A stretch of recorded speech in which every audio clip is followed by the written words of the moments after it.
पंचदशीची सुरुवातच श्री शब्दाने. नम श्री शंकरानंद. श्री शंकरानंदाला मी नमस्कार करतो.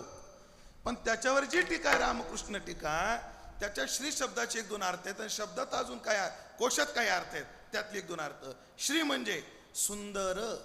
श्री म्हणजे श्री शब्द सुंदर म्हणजे कांती. श्री शब्दाचा पहिला अर्थ काय? कांती. श्री शब्दाचा अर्थ संपत्ती. श्री शब्दाचा अर्थ वैभव, ऐश्वर्य. आणि श्री शब्दाचा अर्थ आहे विद्या.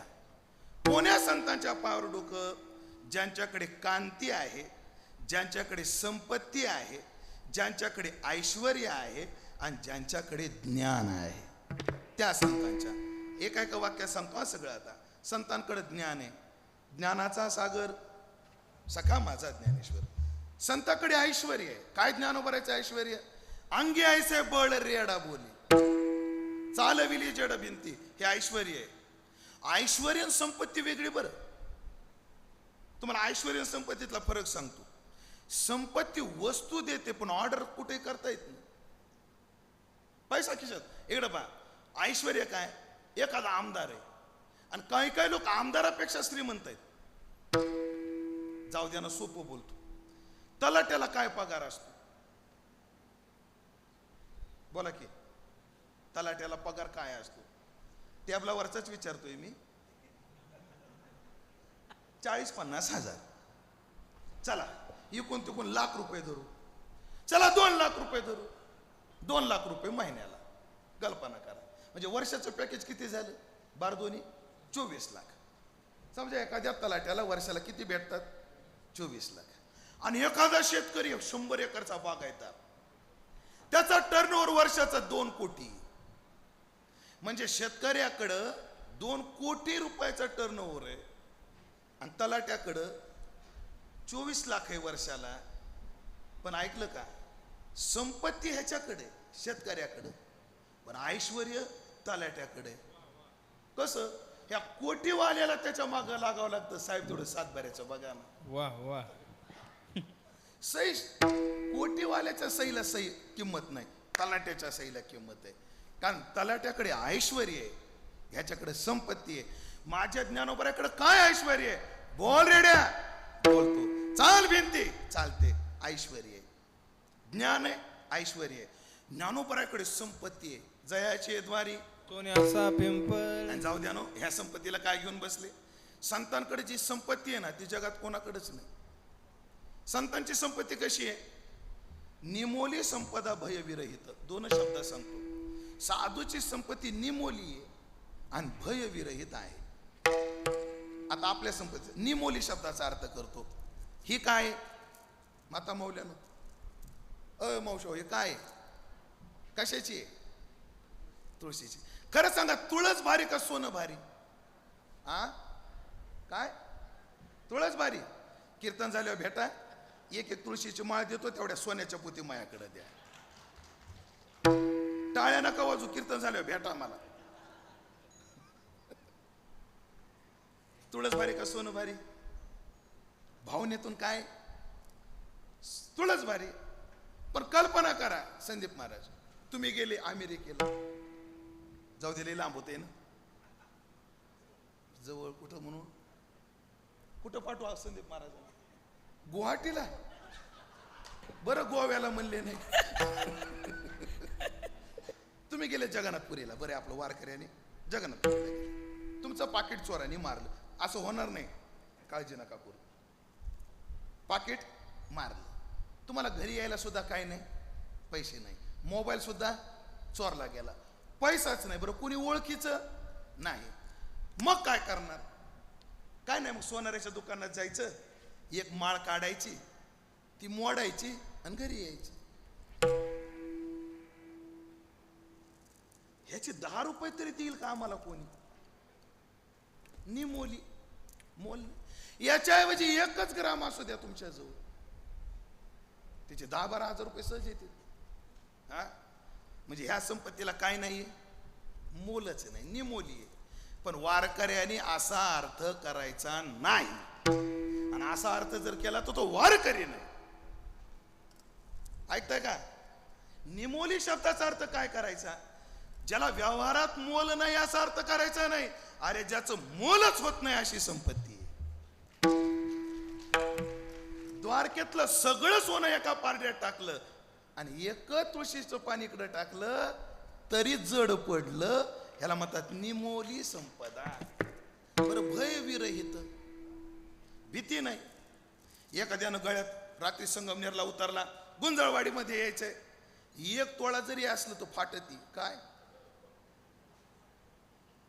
जे तुमच्या लक्षात आलं ती चोर आला तर आणि ह्या जर माळा गळ्यात असल्या, माळा काढायच्या आणि ताट मानेनं चालायचं. वर करून चोरानं जर पाहिलंच आमच्याकडं, ह्या माळाकडं, वारकरी त्याच्याकडे काय असायचं.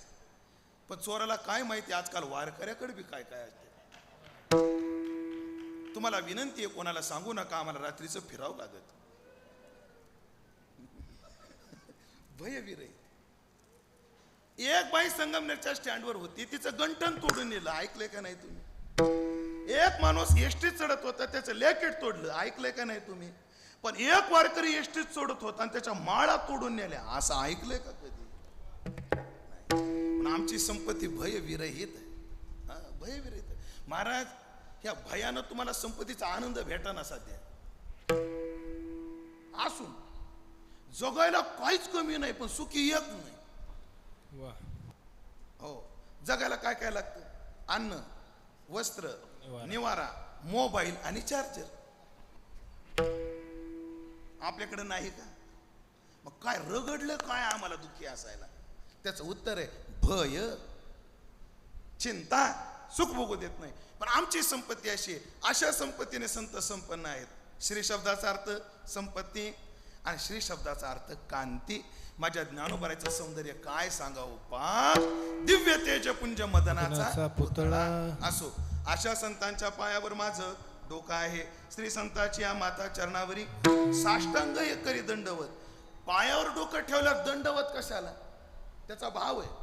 काही लोक जवळ जातात पण समर्पित होत नाही. छोटस उदाहरण देतो. उदाहरण काय? तुमच्या गावाजवळ एखादी नदी आहे का? हा, कोणती आहे? माळुंगी. पाणी आहे का? जीव द्यायचो ग, आपलं पवायचो ग. प्रवारा कुठं जवळ असेल ना? प्रवारा या माळुंगीचा आणि प्रवरेचा संगम होत असेल कुठंतरी. हा संगमच आहे संगमनेरला. कोणतीच नदी एकाएकी मोठी होत नाही. तिच्यामध्ये गटार येतात, नाले येतात आणि मग ती नदी काय होते? हळूहळू मोठे होते. पण बघा, गंगा दोन गोष्टी करते. गटाराला लगेच आपल्यात घेते. गावामागील ओहळ गंगा न म्हणे आमंगळ. आणि आलेल्या गटाराला लगेच आपलं रूप देते. पंढरपूरचे उदाहरण आहे. उद्धव घाटावर एक गटार चंद्रभागेत जात. ते आलं की वारकरी नाकाला कपडा लावतात. 26 जाणं सैशास्त्री करून कुठं? उद्धव घाटावर. आणि आपण पुंडलिक रायाला जाऊस तर ते गटार चंद्रभागेत मिसळून तिथं येतं. आणि तिथे गेला त्याच घाटात केशव आहे नमा, गोविंद आहे नमा, नारायण आहे नमा. असं का? कारण आता ते गटार गटार राहिलं नाही. ते काय झालं? गंगारूप झालं. पण ऐका ना, कोणतं गटार गंगारूप झालं? जे मिसळलं ते. एका माणसानं काय केलं? गटार असं बाटलीत भरलं आणि पॅक बुचन लावलं आणि ठेवलं गंगेत नेऊन 4 वर्ष. आणि 4 वर्षानं बघायला गेलं ह्याचं काय चाललंय. हा पुड्या खातो का पुड्या वाजवतो? कुठे ठेवलं? गटार. कशात ठेवलं? गंगेत. आणि 4 वर्षानं काढायला गेला, पाहिलं गटार गटारच राहिलं. का बरं गटार गटार राहिलं? बुचन लावून गेलं, मिसळलंच नाही. तसं संतांच्या जवळ जाऊन फायदा नाही, त्यांच्यात मिसळलं पाहिजे तर फायदा होतो. म्हणून संताची या माता चरणावरी हे जवळ जाणे आणि साष्टांग एकरी दंडवत हे मिसळणे, समरस होणे. समरस झालं पाहिजे. ऐका ना, वारकरी संप्रदाय गंगा रूप आहे. बरेच गटार येतात, बरेच गटार या गंगेत येतात, पण भडवे बुचणं लावून येते. वा. काय येतात? बुचणं लावून येतात आणि म्हणतात संप्रदायात मजा नाही. अरे लई मजा आहे, तू बुचण काढ. फक्त मिसळ ह्याच्यामध्ये, मग याच्यातली मजा तुला कळेल. म्हणून परिपूर्ण आनंद लुटण्याकरता मिसळावं लागेल. म्हणून साष्टांग हे करी दंडवत, आणि काही अपेक्षा नाही. विश्रांती पावलो सांभाळा उत्तरी. तुमच्या जवळ येऊन मला विश्रांती प्राप्त झाली, कारण विश्रांती संताजवळच आहे, बाकी कुठेच नाही. पैशाजवळ जा, बायको जवळ जा, भावाजवळ जा, कुठेही जा, ताप होतो महाराज. हो, येडा नाही मी असा राहिला. भलतात तुम्ही जेवढे देह संबंधाजवळ जाल. महाराज मी माझा अनुभव सांगतो. आता माझं वय 43 आहे. किती? 1983चा माझा जन्म आहे. तुम्हाला पटणार नाही पण विश्वास ठेवा, देवा शपथ, माझं वय लय नाही, मला ढेरीनं धोका दिलाय. आता काय करू, आता पर्याय नाही. तर 4 महिने उड्या मारल्या, 350 ग्राम कमी झाले. असं 43. बोधे बाबा बंडाता त्या साधूकडे पाहून ब्रह्मचारी राहिले. जास्त तर काही सांगत नाही महाराज. व्यासपीठावर आहे मी. या क्षणापर्यंत 7-12 पोर आहे बरं. मरेपर्यंत राहावा एवढा आशीर्वाद द्या. या क्षणापर्यंत काय आहे? 7-12. हो, इतर अधिकारात कोणाची नावं नाही, कोणी वारसदार नाही, कोरा आहे. वा. पण पाहुणे रावणे नीट नाहीत महाराज. अजून नाच सोडलेला नाही. हे कीर्तना सांगण्याजोगं नाही, पण तुम्ही जवळचेत म्हणून सांगतो. 2 महिन्यापूर्वी आमच्या एका पाहुण्याने मला सोयरी काढली. आता तुम्हाला काय त्याला म्हणलं पाहुणे माझं वय 43 आहे, ते तिचं 39 आहे. ती आणताना जोड लावूनच येते. त्याला म्हणणार माझं वजन 108 आहे, ते बी दोयरी हाडायचे 98 आहे. त्याला म्हणलं पावळेट, अरे मी महाराज आहे ना. ती बी महाराजीने ओट म्हणलंय तू. हे नये बैसो पार बोलो पार बैसो जनामध्ये अवघड असतात हे लोक. म्हणून यांचा नाद नाही. म्हणून समर्पित कुठं? तुमच्याजवळ विश्रांती पावलो. खरं सांगा, पहिल्या दिवशी मिरवणूक झालेली आहे, पहिलंच कीर्तन आहे, आणि तुमचे चेहरे तरी मला सांगतात तुम्ही समाधानी आहेत. पण हे समाधान उमेद दशरथ हे पुरतं नाही, निवृत्ती महाराजाच्या काल्याच्या कीर्तनापर्यंत टिकलं पाहिजे. सांभाळा उत्तरी वाढले अंतरी प्रेम सुख. माझ्या हृदयात प्रेम वाढले, तुम्ही मला सांभाळा. प्रेम किती वाढले? डौरली हे काया कृपेच्या ओरसे, नवे अनारीसे उद्धरिलो. हांडा भरला की पाणी बाहेर पडतच असतं. तसं हृदयात प्रेम वाढलं की अष्टसात्विक भावातून ते बाहेर पडत असतं. डौरली हे काया कृपेच्या ओरसे, नवे अनारीसे उद्धरलो. आणि आता मला एक निश्चय झालाय की आता माझा उद्धार होणार म्हणजे होणारच. पण महाराज तुम्हाला हे साधू भेटले, त्याचं कारण काय? अभंगाचं शेवटचं तो कामने मजन घडता सेवा, तो कामने मज नगडता सेवा, तो कामने मजन घडता सेवा, तो कामने मजन घडता सेवा.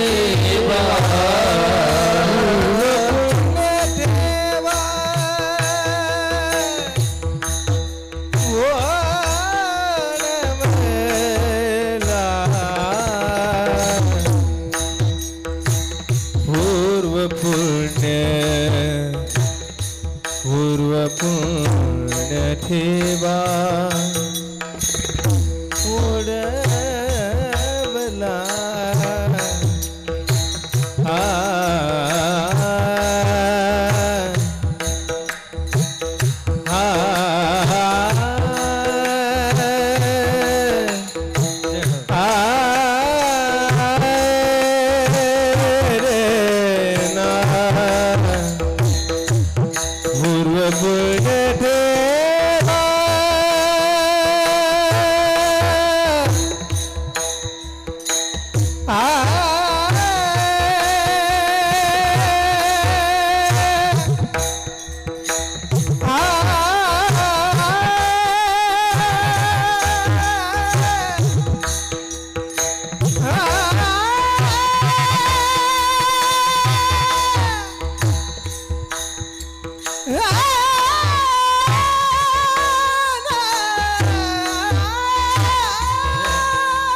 पूर्व पुण्य ठेवा पोटबला पूर्व पूर्व पुण्य पूर्व पुण्य ठेवा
विश्रांती पावलो विश्रांती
भेटावी अशी माझी योग्यता नव्हती, पण पूर्व पुण्य उदयाला आलं आणि मला संत भेटले. पण आता संत भेटल्यावर माझी संताकडून एकच अपेक्षा आहे, आम्ही बाबांच्या नावानं, गगनगिरी बाबाच्या नावाने एवढं गोड कार्य चालू केलंय, बाबाजीवरच आपण जिम्मेदारी घालू की काल्यापर्यंत हे कार्य चांगलं झालं पाहिजे. ज्ञानेश्वर